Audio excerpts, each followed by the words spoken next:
नमस्कार शेतकरी मित्रांनो, मी अनुप फाळके. अनुभव शेतकरी मित्रांचा या युट्यूब चॅनलवर आपलं स्वागत करतोय. आणि जे कोणी नवीन आले आहे चॅनलवर त्यांना विनंती करतोय की चॅनलला लवकरात लवकर सबस्क्राईब करा, जेणेकरून आमचे महत्त्वपूर्ण माहितीचे व्हिडिओ जे आहेत आपल्यापर्यंत पोहोचेल. आणि व्हिडिओ आपल्या शेतकरी मित्रांपर्यंत शेअर करायला विसरत जाऊ नका, जेणेकरून त्यांना सुद्धा या चांगल्या माहिती मिळतील आणि त्यांना सुद्धा फायदे होईल. तर शेतकरी मित्रांनो, जसं आता गेल्या 6-7 वर्षात आपण बघतोय की हुमणी अळीचा प्रकोप आपल्या महाराष्ट्रात बऱ्याचपैकी वाढलेला आहे. आणि त्याच्यामुळे शेतकरी मित्र त्रस्त झालेले आहे.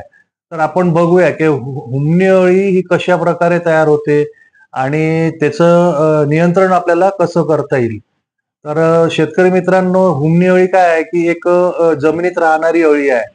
त्याच्यामुळं लवकर असं दिसून पडत नाही की हुमणी अळी आहे. तिचा प्रादुर्भाव जेव्हा होतो, जेव्हा ते आपल्याला पिकाला नुकसान करते किंवा आणि झाडांची मुळं खाते. झाडांची मुळं खाल्ल्यावर जे झाड खालून सुकणं सुरू होते, त्याच्यानंतर आपण बघतो तर हुमणी अळी आपल्याला दिसते.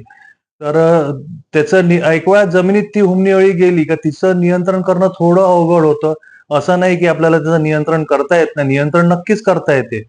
पण थोडं अवघड होतं. तर म्हणून आपण काय करायचं की हुमणी अळी तयारच नाही झाली पाहिजे. यासाठी आपण काय केलं पाहिजे?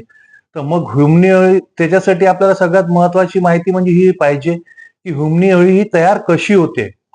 तर ते थोडं आपण थोडक्यात बघूया की जेव्हा हुमणी अळी ही प्रौढ अवस्थेत येते. प्रौढ अवस्थेत आल्यावर ती अंडे घालते. अंडे घातल्यावर जशी मातीत किंवा अर्धवट कुजलेले शेणखत जे असतं तिथे ती अंडे घालते. आणि मूळ कारण पण हेच आहे की हुमणी अळी येण्याचं, की जे आपण अर्धवट कुजलेलं शेणखत जेव्हा टाकतो तर हुमणी अळीचा प्रादुर्भाव जास्ती होतो.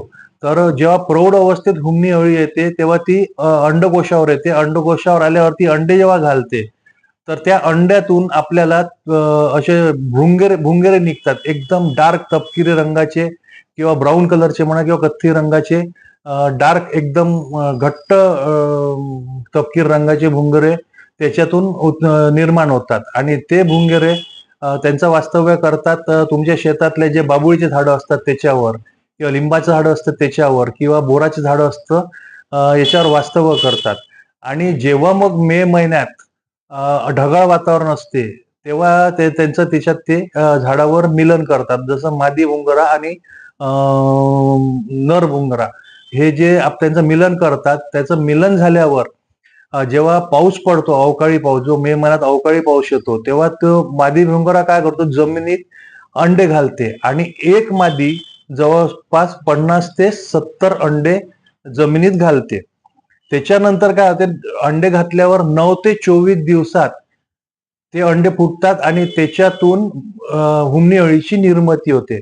आणि ती मग जेव्हा हुमणी अळीची निर्मिती होते तर ती हुमणी अळी कुठे राहते तर मातीत राहते. मग ती जशी तिचे 3 स्टेज असते, एक बाल्यावस्था, मध्यम अवस्था आणि प्रौढ अवस्था. तर त्यावेळेला ती जमिनीत राहते आणि आपले पिकं जे असते जसं सोयाबीन झालं, ऊस झालं, कपाशी झाली, अद्रक झालं, असे बरेचसे पिकांवर हुमणी अळीचा प्रादुर्भाव होतो. आणि त्याचं कामच हे आहे का मूळ खाणं. जर खाल्लं तर तुमचं पीक नष्ट होणारच आहे. म्हणूनच आपल्याला जे झाडं पूर्ण मुळापासून सुकले, हुमणी अळीचा प्रादुर्भाव झाला की झाडं मुळापासूनच सुकतात. मग ते झाड कुठल्याच कामी येत नाही. मग त्याच्या नियंत्रणासाठी आपण म्हणजे हुमणी अळी तयार झालीच नाही पाहिजे. त्या नियंत्रणासाठी काय केलं पाहिजे? तर जेव्हा मे महिन्यात ढगाळ वातावरण असते तेव्हा आपल्या शेतात जे बाबुळीचे झाडं किंवा लिंबाचे झाडं किंवा बोराचे झाडं असतात याच्यावर थोडं बारीक लक्ष ठेवलं आपण तर आपल्याला तिथे तपकिरी रंगाचे डार्क ब्राऊन कलरचे भुंगरे दिसतील. ते आपल्याला दिसले की एकतर कसं झाडाच्या फांद्या हलवून किंवा झाड हलवून, झाड छोटं असलं तुम्ही हलवू शकता किंवा मोठं असलं झाडाच्या फांद्या हलवून किंवा एखाद्या काठीच्या साह्याने किंवा एखाद्या बांबूच्या साह्याने त्या झाडांच्या फांदीला मारून असं तर ते भुंगर तुम्ही खाली पाडून गोळा करू शकता. तर गोळा करायला असा त्रास होतो, त्यासाठी आपण काय करायचं आहे की झाडाच्या खाली एखादं आच्छादन टाकायचं. म्हणजे जसं एखादी तारपत्री असली आपल्याकडे किंवा एखादी प्लॅस्टिकचं कुठलंही एखादी फारी वगैरे असली ती टाकली तर त्याच्यावर पडले तर आपल्याला गोळा करायला त्रास होणार नाही, सोपं होईल. तर हे आपले काय करायचं, झाडून घ्यायचे आणि हे भुंगरे आपण पूर्ण जमा करून घ्यायचे. जमा केल्यावर एका टोपल्यात आपल्याला पाणी घ्यायचं आहे. आधी काय करत होतो आपण की जसं टोपल्यात पाणी घेऊन त्याच्यात रॉकेल टाकायचं. रॉकेल टाकायचं आणि त्याच्या आतमध्ये भुंगरे टाकले की ते मरून जायचे. पण आता रॉकेल मिळणं हे खूप कठीण झालेलं आहे. तर त्याच्यामुळे आपल्याला काय करायचं आहे, की जसं एक्ट्रा नावाचं औषध जे येते, म्हणजे जसं एक्टर नाव त्याचं एक्ट्रा आहे आणि थायमेथोक्सम त्याचं हे आहे, कंटेन आहे. तर जसं प्रचलित नाव म्हणजे आपण शेतकरी जास्त पुष्कळशी लोक त्याला एकताराच म्हणतात सरळ सरळ. तुमच्या लक्षात आलं असेल मला कोणतं कंटेंट सांगायचं आहे. तर ते एकताराच म्हणतात सरळ सरळ. एक्ट्रा त्याचं नाव आहे. सिंजेंटा कंपनीचं. तुम्ही कुठल्याही कंपनीचं घेतलं तर चालेल. असं मी कुठल्या कंपनीचं प्रमोशन करत नाहीये.